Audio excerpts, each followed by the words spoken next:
Welcome to my weekly roundup of what I've been up to in Hackney and Westminster. Well, it's been a very Westminster focused week because it was the first King's speech for over 70 years when the monarch came to Parliament to read out the government's forthcoming legislative agenda. That's the laws it wants to pass in the next session of Parliament, likely to be the last session before the general election.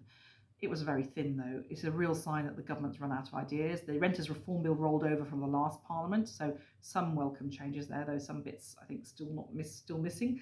And a promise of leasehold reform, but we've had that promise before. It looks still a bit thin what they're proposing and not enough to satisfy the problems that so many leaseholders in Hackney South and Shoreditch are facing. I was also busy with the Public Accounts Committee, which I chair.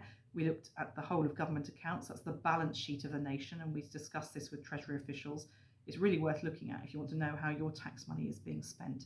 And we published a report on supported housing, concluding, among other things, that the government really doesn't understand the need for supported housing and what the plans will be needed to make sure that there's enough of this for those vulnerable people who need the help in future. And tomorrow we're publishing our report on the resettlement of offenders, so do look out for that.